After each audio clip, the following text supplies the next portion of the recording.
गांव मीरपुर की कहानी है, जहां एक धनी सेठ धनीराम अपने धन और लालच के लिए प्रसिद्ध था। वह इतना लालची था कि जरूरतमंदों की मदद करना तो दूर, अपने नौकरों को भी सही वेतन नहीं देता था। उसका मानना था कि धन ही सब कुछ है और जितना ज्यादा धन होगा उतनी ही ज्यादा सुख शांति मिलेगी। धनीराम के पास पहले ही कई व्यापार थे, लेकिन उसे और अधिक धन की भूख थी। उसने गांव के लोगों से ऊंची ब्याज दरों पर कर्ज देना शुरू किया और गरीब किसान उसकी इस चाल में फंसते चले गए। एक बार कर्ज लेने के बाद ब्याज इतना बढ़ जाता कि वे उसे चुकाने में असमर्थ हो जाते। ऐसे में धनीराम उनकी जमीनें हड़प लेता।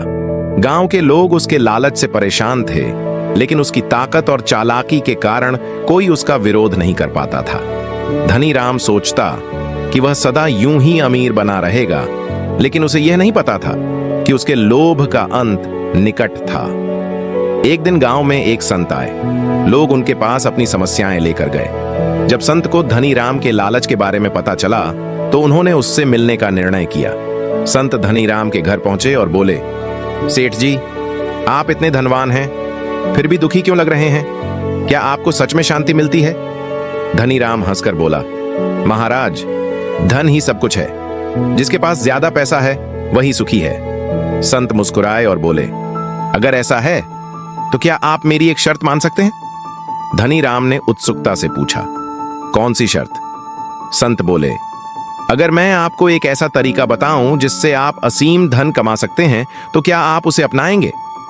धनीराम की आंखें चमक उठीं। उसने तुरंत हामी भर दी।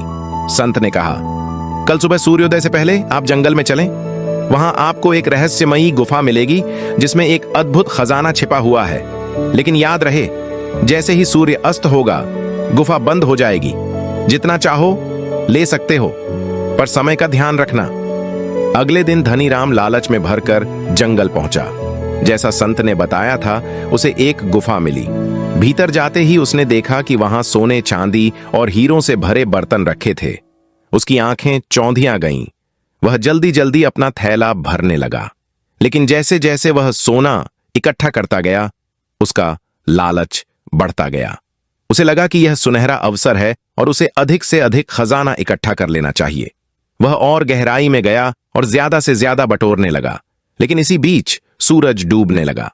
धनीराम सोचता रहा, बस थोड़ी देर और, कुछ और सोना उठा लूं, फिर निकलूंगा। लेकिन लालच की कोई सीमा नहीं होती। जब वह बाहर जाने को मुड़ा तो उसने देखा कि गुफा का द्वार धीरे धीरे बंद हो रहा था। वह घबरा गया और अपनी थैली छोड़कर भागने लगा, लेकिन बहुत देर हो चुकी थी। गुफा का द्वार पूरी तरह बंद हो गया और धनीराम भीतर ही कैद हो गया। अब वहां न धन की कोई कीमत थी, न सोने चांदी का कोई महत्व। उसके पास अपार संपत्ति थी, लेकिन उसे भोजन और पानी नहीं मिल सकता था। वह वहां अकेला पड़ा अपने लालच पर पछताने लगा। जब धनीराम घर नहीं लौटा तो गांव वालों को चिंता हुई। संत ने उन्हें सारी बात बताई और कहा, यह लोभ का परिणाम है।